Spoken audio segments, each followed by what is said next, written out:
السلام علیکم میرے چینل کے معزز دوستو، آج ہم آپ لوگوں کے لیے لے کر آئے ہیں بغداد کے سوداگر کا ایک سچا داستان۔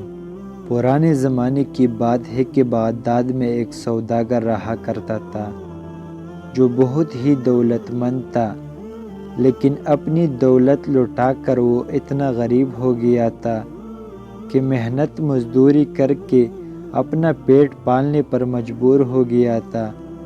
اپنے پچھلے وقت کی غیش و عشرت والی زندگی کو یاد کر کے وہ اکثر غمزدہ ہو جایا کرتا تھا۔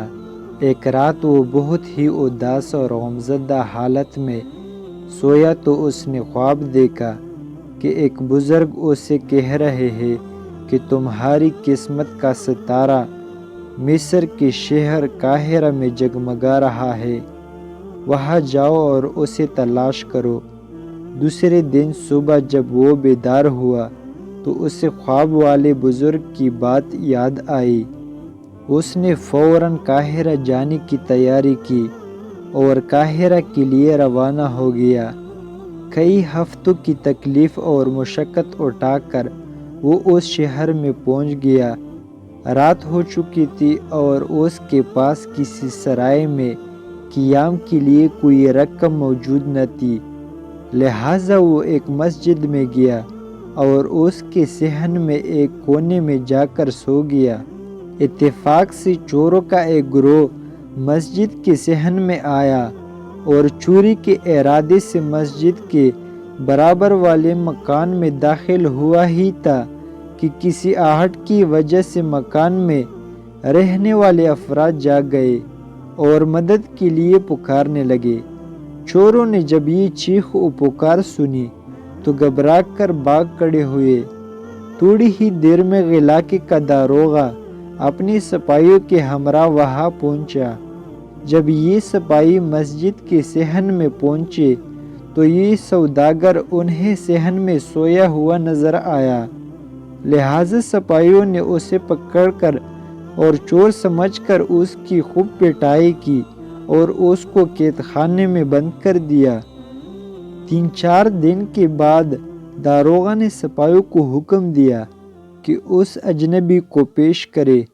جب یہ سوداگر پیش کیا گیا تو داروغہ نے اس سے پوچھا کہ تم کون ہو اور کہاں سے آئے ہو؟ سوداگر نے جواب دیا، میں بغداد سے آیا ہوں۔ داروغہ نے سوال کیا، تم بغداد سے قاہرہ کس لیے آئے ہو؟ سوداگر نے جواب دیا، میں نے ایک خواب دیکھا ہے جس میں ایک بزرگ مجھ سے کہہ رہے تھے تمہاری قسمت کا ستارہ قاہرہ میں جگمگا رہا ہے، وہاں جاؤ اور اسے تلاش کرو۔ میں اسی کی تلاش میں یہاں آیا تھا، لیکن آپ کے سپاہیوں نے مجھے پکڑ لایا اور میری پٹائی کر دی۔ داروغہ نے جب یہ داستان سنی تو بہت ہی ہنسا اور کہنے لگا، اے بے وقوف انسان، میں نے بھی کئی مرتبہ خواب میں کسی کو یہ کہتے ہوئے سنا ہے کہ بغداد جاؤ اور پتریلی گلی کے فلاں مکان میں ایک صحن ہے جس کے آخر میں ایک باغ ہے جہاں پر ایک فوارہ ہے، اس کے غوث کے نیچے بہت سا خزانہ دفن ہے، لہٰذا وہاں جاؤ اور اسے کود کر نکال لو۔ کیا میں بغداد گیا؟ ایک تم بے وقوف ہو جو اتنی دور سے یہاں قاہرہ چلے آئے ہو۔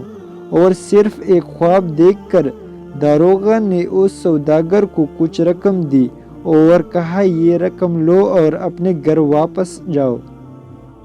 قاہرہ کے داروغہ نے سوداگر کو جس مکان کے بارے میں بتایا تھا وہ دراصل اس سوداگر کا اپنا مکان تھا۔ داروغہ کی ساری باتیں سن کر سوداگر سارے معاملے کی تہہ تک پہنچ چکا تھا۔ وہ فوراً واپس بغداد اپنے گھر پہنچا۔ اس نے باغ میں فوارے کے نیچے کودنا شروع کر دیا۔ ابھی تھوڑی ہی زمین کودی تھی کہ اسے وہاں سے ایک بہت ہی بڑا خزانہ مل گیا۔ اس طرح اس کا خواب حیرت انگیز طور پر سچ ثابت ہو گیا اور وہ دوبارہ پیر سے مالا مال ہو گیا۔